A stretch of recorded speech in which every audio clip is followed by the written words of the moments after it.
আসসালামু আলাইকুম। প্রিয় দর্শক, একটা জিনিস খেয়াল করে দেখেন, আমি আজকে কথা বলছি 2025 সালের শেষ দিনে।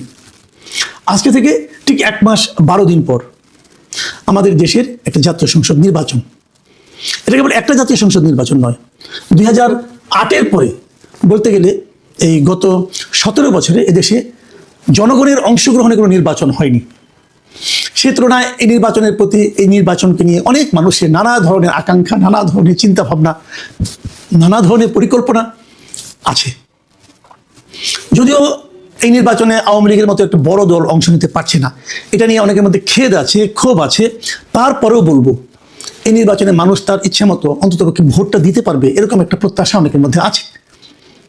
এত কিছুর পরেও আজকের দিনে যে কোনো মানুষের কাছে আপনি জিজ্ঞাসা করেন, মূল আলোচনার বিষয় কিন্তু রাজনীতি নয়, মূল আলোচনার বিষয় কিন্তু নির্বাচনও নয়। আজকের দিনে দলমত নির্বিশেষে সবার আলোচনায় বেগম খালেদা জিয়ার দাফন, বেগম খালেদা জিয়ার জানাজা এবং বেগম খালেদা জিয়া নিজে, যে মানুষটা একদিন আগে ইন্তেকাল করেছেন, মারা গেছেন, তাকে নিয়ে তার মৃত্যুর পর থেকে আলোচনা যে চলছে সেটা কমছে না এক বিন্দু। মানুষ তাকে নিয়ে কথা বলছে। কেন? কি এমন করেছেন উনি? গত কয়েক বছর তো নাকি জনসমক্ষে তেমন একটা দেখাও যায়নি। ভাবুন একবার, গত প্রায় 7 বছর ধরে উনি কিন্তু মানুষের সমস্ত রাজনৈতিক কর্মকাণ্ডের বাইরে অবস্থান করছেন। সেভাবে দেখলে উনি জেলেও গিয়েছেন, সর্বোচ্চ আদালত ওনাকে সাজাও দিয়েছেন। তারপরেও দেশের মানুষ ওনাকে ভুলতে পারছেন না, দেশের মানুষ ওনাকে ভালোবাসছেন, দেশের মানুষ ওনার জন্য কান্না করছেন। আজকে হলোটা কি? আজকে ওনার জানাজা হলো, দাফন হলো। সিম্পল খেলে একটা কথা বলি, ওনার এই জানাজায় সময় ওনার প্রতি শ্রদ্ধা জানাতে আমাদের প্রতিবেশী প্রায় সব দেশ তাদের প্রতিনিধি পাঠিয়েছিলেন। উনি কিন্তু রাষ্ট্রীয়ভাবে কেউ না, এখন উনি রাষ্ট্র ক্ষমতায় নেই। তারপরেও ওনাকে শেষ শ্রদ্ধা জানাতে ভারতের পররাষ্ট্রমন্ত্রী এস জয়শঙ্কর নিজে এসেছিলেন। ভারতের পররাষ্ট্রমন্ত্রী কিন্তু খুবই ব্যস্ত একজন মানুষ, তাই না? সারা দুনিয়ার ওনার যোগাযোগ, সেখানে উনি বাংলাদেশে এসেছিলেন। উনি নিজে এসেছিলেন। পাকিস্তানের পার্লামেন্টের স্পিকার সর্দার আয়াজ সাদিক, খুবই গুরুত্বপূর্ণ একজন ব্যক্তি। নেপালের পররাষ্ট্রমন্ত্রী বলানন্দা শর্মা, ভুটানের পররাষ্ট্রমন্ত্রী DN ধুঙ্গেল, মালদ্বীপের প্রেসিডেন্টের বিশেষ দূত এবং দেশটির উচ্চ শিক্ষামন্ত্রী আলী হায়দার আহমেদ এবং শ্রীলঙ্কার পররাষ্ট্রমন্ত্রী ভিজিতা হেরাত। আমাদের আশেপাশের যে প্রতিবেশী দেশগুলো সবাই তাদের উচ্চপদস্থ মিনিমাম পররাষ্ট্রমন্ত্রী লেভেলের একজন করে প্রতিনিধি কিন্তু পাঠিয়েছেন। কার জন্য? বেগম খালেদা জিয়ার জন্য। ওনার দল কিন্তু রাষ্ট্র ক্ষমতাতেও নেই। ওনার জন্য ওনার জানাজায় অংশ নিয়েছেন খোদ দেশের প্রধান উপদেষ্টা, দেশের প্রেসিডেন্ট এসেছেন। 3 বাহিনী ওনাকে সম্মান জানিয়েছেন। এমনটা কিন্তু খুব কমই হয়। কিন্তু উনি কে? উনি মানুষের হৃদয়ে ছিলেন। দেশের মানুষ হৃদয়ে ওনাকে ভালোবাসতেন। দেখুন ওনার জানাজায় কত লোক হয়েছিল, এটা আমি কিন্তু সংখ্যাটা আমি হিসাব করতে চাই না, কিন্তু সংখ্যাটা ইম্পর্টেন্ট না। আপনারা জানেন জানাজা নামাজ কিন্তু ফরজ, বাট এটা ফরজে কিফায়া বলা হয় এটাকে। ফরজে কিফায়াটা এমন জিনিস যে ধরুন আপনারা একসঙ্গে 10 জন লোক আছেন, আপনারা শুনলেন ওখানে আপনার পরিচিত আত্মীয়-স্বজনের জানাজা হবে, আপনারা সবাই যাবেন, এটাই ফরজ, তাই না? কিন্তু যদি কেউ ব্যস্ততা থাকেন, যদি ওই 10 জনের মাঝখান থেকে 2 জন যান, এই গ্রুপের থেকে একজন প্রতিনিধি যান, তাহলে কিন্তু এই গ্রুপের আর কোনো অপরাধ হবে না, সবাই আদায় হয়ে যাবে। এটাই ফরজে কিফায়া। তার সবাই সেখানে যাওয়ার বাধ্যবাধকতা কিন্তু নেই। এটা সবাই জানেন, যারা জানাজা নামাজ পড়েন তারা সবাই জানেন। বাধ্যবাধকতা নেই জানার পরেও এত লোক কেন?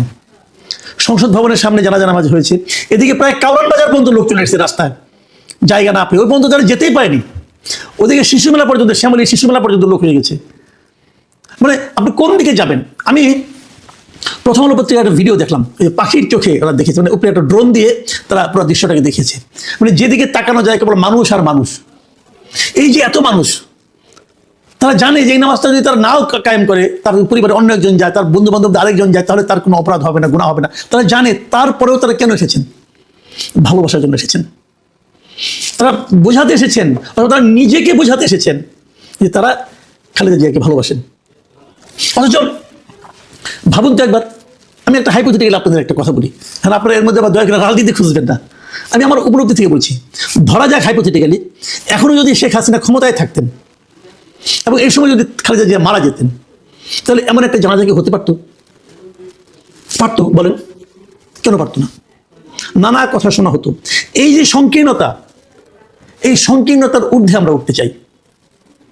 আজকে শেখ হাসিনা দেশের বাইরে আছেন, ভারতেই আছেন।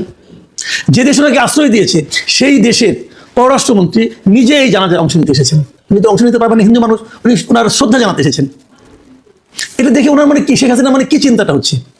উনি কি এখনো ভাবেন যে খালেদা জিয়া এতিমের টাকা মেরে খেয়েছেন? উনি কি এখনো ভাবেন যে ওনার মৃত্যুটা ওনার মানে এর চেয়ে বেশি শাস্তি ওনার প্রাপ্য ছিল, অথবা এরকম শাস্তি ওনার প্রাপ্য ছিল? নিম্ন আদালতে যেটা 5 বছর হয়, উচ্চ আদালতে যে বেড়ে 10 বছর হয়ে যায়, উনি ভাবেন এখনো ওটা সঠিক ছিল? আমি কিন্তু এই জিনিসগুলো বলি সবাইকে যে দেখুন, রাজনীতি যেন এমন কিছু না হয় যা নাকি মানুষের মানবিক অনুভূতিগুলিকে ভোতা করে দেয়। আমরা ওই দিকে যেতে চাই। আমরা আগামী দিনগুলোতে এই নমুনাটা আমরা জারি করে রাখতে চাই। দেখুন, উনি একজন মা তো না, উনি একজন বয়স্ক মহিলা ছিলেন, তারপরে ওনাকে জেলে যেতে হয়েছে, জেলে পাঠানো হয়েছিল, খুব জরুরি ছিল। এই ধরনের এর চেয়ে বড় অপরাধ করে কি মানুষ এদেশে কিছু হয় না? ওনার একটা অপরাধ কিনা সেটাই তো সন্দেহ। বোঝাই যাচ্ছিল এটা কি ধরনের মামলা। আমরা দেখুন, ওনার আমি আরেকটা জিনিস লক্ষ্য করলাম, আমার খুব টাচি লেগেছে এটা আমার কাছে, যে যখন ওনার লাশটা কবরে নামানো হলো, তারেক রহমান নিজে কিন্তু কবরে নেমে গেছেন, মায়ের লাশটা উনি নামিয়েছেন।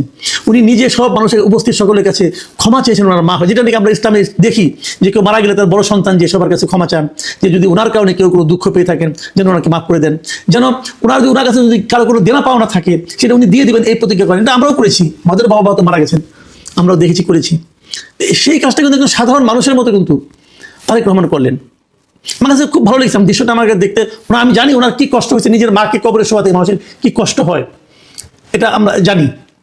কিন্তু আমরা তো দেখলাম জিনিসগুলো, যে এইটাই হলো গিয়ে একটা মানবিক বৈশিষ্ট্য মানুষের। দেখুন, আমি দুটো কথা বলে শেষ করি।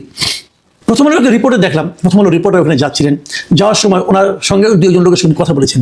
দেখুন, উনি প্রথম আলো রিপোর্টে লিখছেন যে হাঁটতে হাঁটতে কথা হয় বেসরকারি চাকরিজীবী আমিরুল ইসলামের সঙ্গে। শাহবাগ এলাকা থেকে হাঁটা শুরু করেছেন তিনি।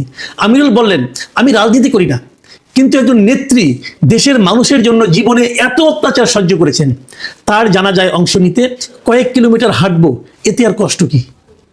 একবার ভাবুন। এই আমিরুল সাহেব কোনো রাজনীতি করেন না, কিন্তু উনিও উপলব্ধি করতে পেরেছেন যে এই মানে নেত্রী, এই রাজনৈতিক নেত্রী, এই শেখ খালেদা জিয়া এই মানুষের, সাধারণ মানুষের জন্য জীবনে এত অত্যাচার সহ্য করেছেন। যখন এই প্রশ্নটা আপনি করবেন, এই কথাটা আপনি বলবেন, তখন সঙ্গে সঙ্গে আপনার মাথায় আসবে না যে কার কাছ থেকে উনি অত্যাচারিত হয়েছেন, কি কারণে অত্যাচারের শিকার হয়েছেন? আসবে না? আসবে। আপনি হয়তো কাউকে অত্যাচার করে এই মুহূর্তে আনন্দ পেতে পারেন, কিন্তু এই আনন্দের বিপরীতে সাধারণ মানুষ কিন্তু আপনি যাকে অত্যাচার করলেন তার প্রতি তাদের ভালোবাসা কিন্তু বেড়ে যায়।